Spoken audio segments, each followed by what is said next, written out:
Good morning everyone, তোমরা সবাই কেমন আছো? আমি তো ভালোই আছি। এ দেখো সকাল সকাল আমাদের গাছে অনেক ফুল ফুটেছে, তাই ফুল তুলতে এসেছি। তো দেখো আমাদের গাছে কত ফুল ফুটেছে। এ দেখো প্রচুর আজকে জবা ফুল ফুটেছে।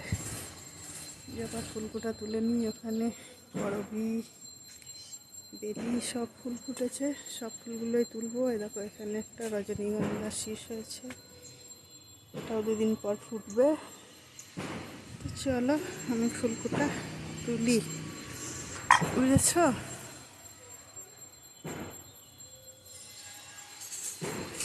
কি সুন্দর ফুল ফুটেছে দেখেছ?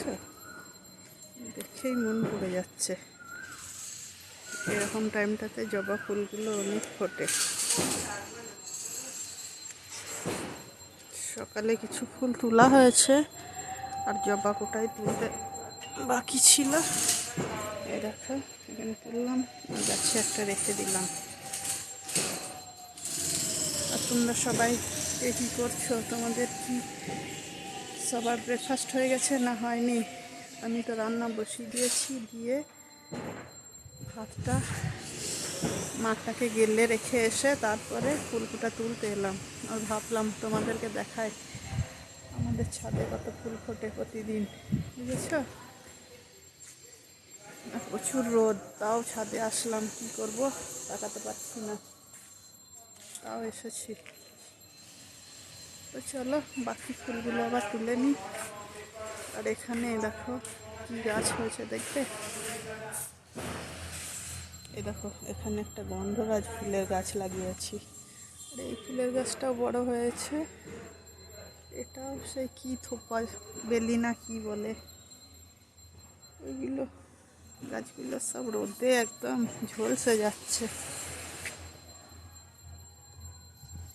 তো চলো বেশি বকর বকর না করে ঠাকুর পুজোটা সেরে ফেলতে হবে, তারপর আবার এদিকে গুড্ডু তাড়া দেবে, তাড়াতাড়ি গুড্ডুকে খেতে দিতে হবে।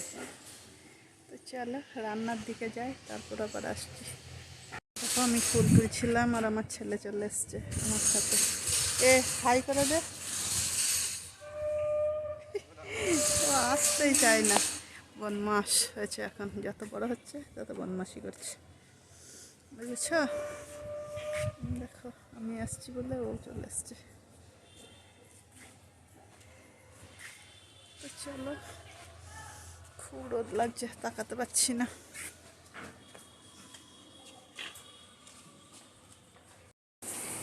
এ দেখো সকালে ব্রেকফাস্টের জন্য এখানে ভাতটা হয়ে গেছে, আর এখানে আলু সিদ্ধ, কুমড়ো সিদ্ধ, পটল সিদ্ধ দিয়েছি। এখানে মাছটা ভেজে নিয়েছি, এখানে লঙ্কা মাখবো বলে ভেজে তুলে রেখেছি, আর এখানে পেঁয়াজটা ভেজে নিচ্ছি।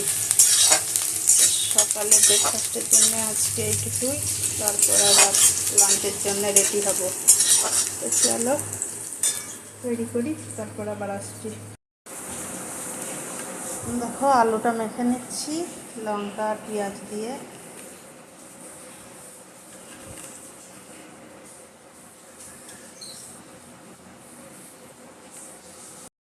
দেখো গুড্ডুর জন্য ব্রেকফাস্ট তৈরি হয়ে গেছে।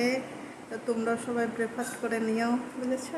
এই দেখো গুড্ডুর ব্রেকফাস্ট, গুড্ডুকে খেতে দিয়ে দিয়েছি। এখানে আছে মাছ ভাজা, আলু সিদ্ধ, আলু পটল সিদ্ধ, কুমড়ো সিদ্ধ আর মাছ ভাজা। গুড্ডু আজকে এই দিয়েই খেয়ে নেবে, আর তোমরা সবাই খেয়ে নিও, বুঝেছো? তারপর আবার দুপুরের লাঞ্চে আসছি। তো চলো এখনকার মতো টাটা। এ দেখো লাঞ্চের জন্য রেডি করে নিয়েছি সবজি কেটে, আজকে লাঞ্চে রান্না হবে। এখানে খেরো কেটে নিয়েছি, ছোলার ডাল ভিজিয়ে রেখেছি, ছোলার ডাল দিয়ে খেরোর তরকারি হবে, আর মাছের ঝোল হবে, সজনে ডাঁটা আলু ঢেঁড়স দিয়ে মাছের ঝোল হবে। তাই এখানে তেলটা গরম হয়ে গেছে, এবার আলুগুলো একটু কষে নিই।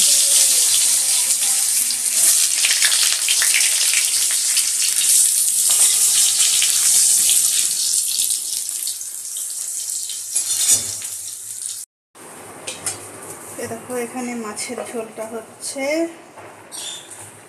আর এখানে এখনো ফেরত তরকারিটা হয়নি, আর এখানে ঢেঁড়স ভাজা হচ্ছে। আর আমি এখানে গরমে মরে যাচ্ছি। রান্নাটা হয়ে গেলে রান্নাঘর থেকে বেরোবো, তারপর ছুটি। তো চলো রান্নাটা কমপ্লিট করি, তারপর বেড়াচ্ছি। তো দেখো রান্নাটা কমপ্লিট হয়ে গেছে। এখানে তরকারি করেছিলাম, আর এখানে মাছের ঝোলটা হয়ে গেছে।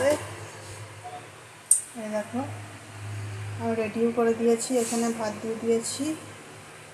তো আমার রান্নাটা কেমন লাগলো তোমরা সবাই জানিও। তো আমার রান্নাটা যদি ভালো লাগে তাহলে লাইক, কমেন্ট আর শেয়ার করে দিও, আর চ্যানেলটাকে একটু সাবস্ক্রাইব করে দিও, ফলো করে দিও, তাহলেই হবে, বুঝেছো? তো তোমরা সবাই লাঞ্চ করে নাও। তো চলো টাটা।